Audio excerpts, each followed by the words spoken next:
Uma vez eu perguntei para uma aluna minha que só desenhava no iPad, no Procreate, se ela não gostava de desenhar no papel. E a resposta que ela me deu foi dizer que na verdade o que ela gostava mesmo era de pintar, de mexer com tinta. Mas que para fazer arte tradicional tomava muito tempo, né? Exigia um tempo livre que ela não tinha. De tal forma que a arte digital supria essa necessidade de uma praticidade, para poder fazer arte no pouco tempo que restava.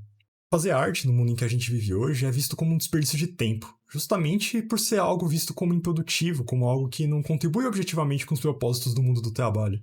Não vai te fazer trabalhar mais, produzir mais, ganhar mais dinheiro. E isso nem é verdade necessariamente, mas não é bem esse o ponto que eu quero tratar aqui.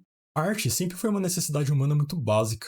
Tenho certeza que você de alguma forma insere arte na sua rotina, seja em casa ouvindo música, assistindo filmes e séries ou lendo literatura. Seja também fora de casa, quando a gente tem a possibilidade de ir no museu, no teatro, no cinema.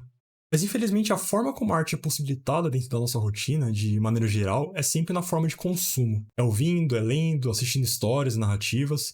É sempre no sentido mais passivo da prática artística, no sentido da recepção. O que é muito bom também, acho que eu não seria capaz de viver sem isso. Mas o ponto que eu queria trazer aqui é o caminho contrário, né? O de fazer arte, o de contar as nossas próprias histórias, o de escrever, o de narrar, de desenhar.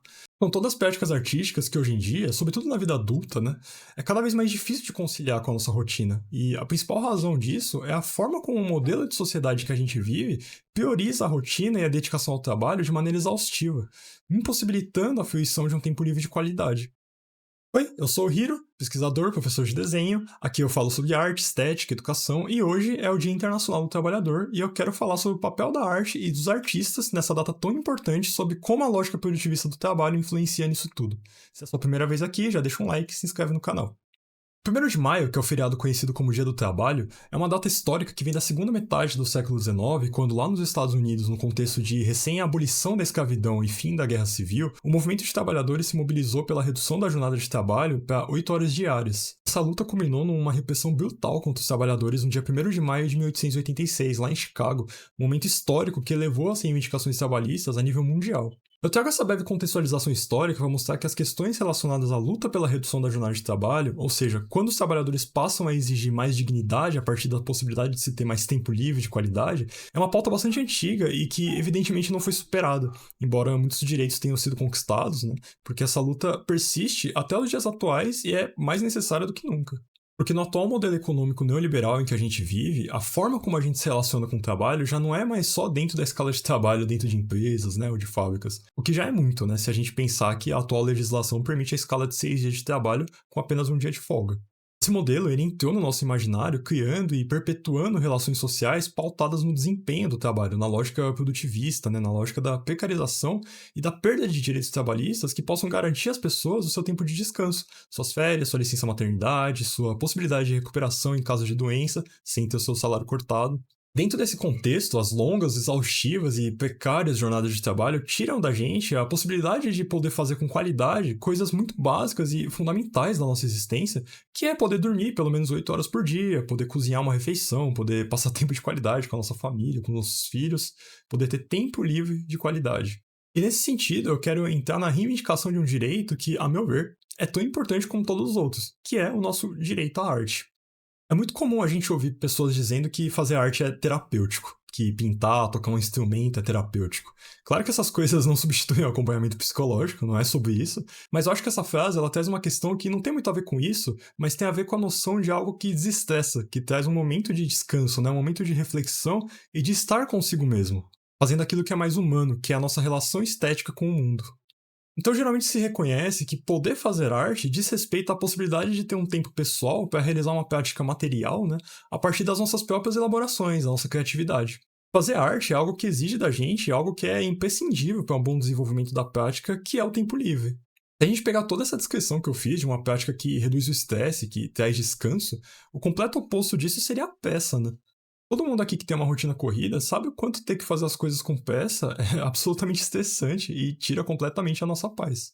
Então, no modelo de sociedade que tem incitado cada vez mais o aumento, a aceleração da nossa produtividade, do nosso tempo dedicado ao trabalho, a gente tem objetivamente construído uma sociedade que cada vez menos permite que as pessoas tenham tempo hábil para fazer arte. Porque fazer arte exige tempo.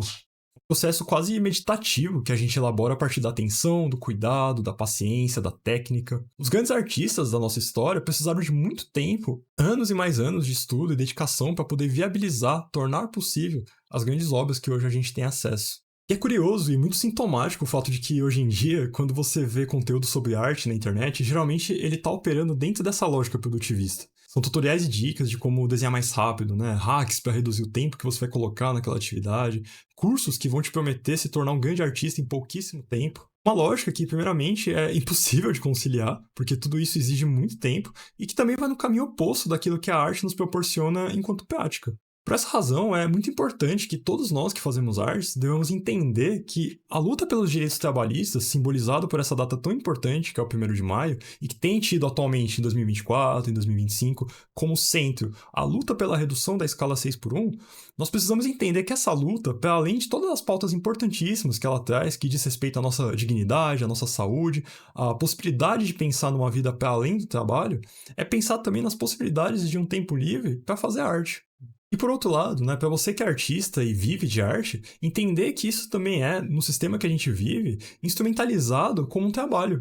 E, portanto, você é também um trabalhador que precisa lutar pelos seus direitos e reconhecer e apoiar as reivindicações da classe trabalhadora como um todo, compreendendo que você também faz parte disso. Fazer arte exige tempo. Lutar pela redução da escala de trabalho é lutar também pela possibilidade das pessoas poderem ter mais tempo livre para dedicar ao seu lado mais humano. Quando a gente vê, por exemplo, esse debate relacionado às imagens feitas em inteligência artificial, um argumento muito comum por parte dos defensores dessas empresas é que a IA democratiza o acesso à arte, que ela possibilita pessoas que não sabem ou não conseguem fazer arte de trazer ao mundo essas imagens. E isso é absolutamente incorreto, é errado em tantos níveis. O que democratiza o acesso à arte é investimento em cultura, para viabilizar, para tornar viável a possibilidade das pessoas estudarem e se dedicarem à prática artística. Reduzir o tempo da jornada de trabalho para que as pessoas tenham tempo para poder se dedicar a essas práticas. Não é criar um programa de computador que vai gerar essas imagens para mim. Inclusive, muito pelo contrário. O desenvolvimento da IA e das forças produtivas deveria estar operando pelo caminho oposto, de permitir que, diante dos avanços tecnológicos, a gente possa trabalhar menos e ter mais tempo livre para fazer outras coisas, como, por exemplo, fazer arte. Isso não sou eu que estou tirando da minha cabeça, né? O próprio Jack Ma, que é um bilionário chinês, defendendo uma entrevista lá em 2019 que, com os avanços tecnológicos e os benefícios da inteligência artificial, as pessoas poderão passar a trabalhar apenas 12 horas por semana. Há uma desproporção absurda entre o desenvolvimento das forças produtivas nesse último século e o fato de que as jornadas de trabalho continuam, permanecem em 8 horas diárias. Permanecem em pessoas trabalhando 6 dias por semana. Então, reduzir a jornada de trabalho não é mais só uma possibilidade, mas uma necessidade social, e diz respeito também ao direito de fazer arte.